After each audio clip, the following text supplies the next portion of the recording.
ಬೆಳಗಿಂದ ರಾತ್ರಿ ಬೆಳಗೋಗೋದವ್ರಿಗೆ ಮಾಡ್ತಾ ಇಲ್ಲ. ನಾನು ಪಬ್ಲಿಕ್ ಮೀಟಿಂಗಲ್ಲಿ ಪಬ್ಲಿಕ್ ಸ್ಟೇಜಲ್ಲೇ ಅನೌನ್ಸ್ ಮಾಡಿದ್ದೆ, ಕೇಣಿ ಬಂದರ್ ಆಗ್ತಾಯಿದೆ, 4,000 ಕೋಟಿ ರೂಪಾಯಿಂದು ನಿರುದ್ಯೋಗಿ ಸಮಸ್ಯೆ ಕ್ಲಿಯರ್ ಆಗ್ತದೆ, ನಮ್ಮ ಜಿಲ್ಲೆ ಅಭಿವೃದ್ಧಿ ಆಗ್ತದೆ ಅಂದೇಳಿ ಹೇಳಿದ್ದೀನಿ. ನನ್ನ ಗಮನಕ್ಕೆ ತರಬೇಕಲ್ಲ, ನಮ್ಮ ಗಮನಕ್ಕೆ ಬರಲಿಲ್ಲ. ಇವತ್ತು ಮನವಿ ಕೊಟ್ಟು ಹೋಗಿದ್ದಾರೆ.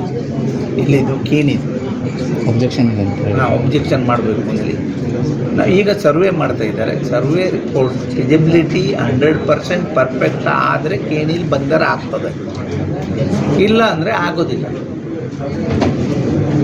ಮೀನುಗಾರರಿಗೆ ಸಮಸ್ಯೆ ಆಗ್ತದೆ. ಮೀನುಗಾರರಿಗೆ ಯಾವುದೇ ಕಾರಣಕ್ಕೆ ಸಮಸ್ಯೆ ಆಗೋದಿಲ್ಲ. ಸಮಸ್ಯೆ ಆಗ್ತದಂದ್ರೆ ಆ ಪ್ರಾಜೆಕ್ಟನ್ನು ಕೈ ಬಿಡ್ತೀನಿ. ನಾನು ಹೋಗಿ ಮೀಟಿಂಗ್ ಮಾಡಿ ಹೇಳಿದ್ದೇನೆ.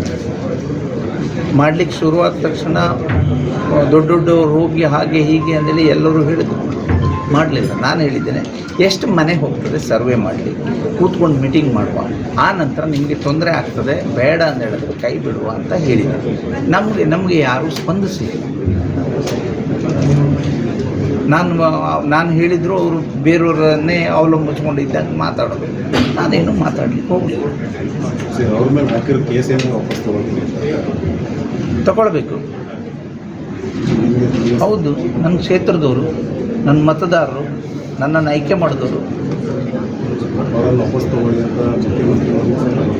ತಗೊಳ್ತೇವೆ.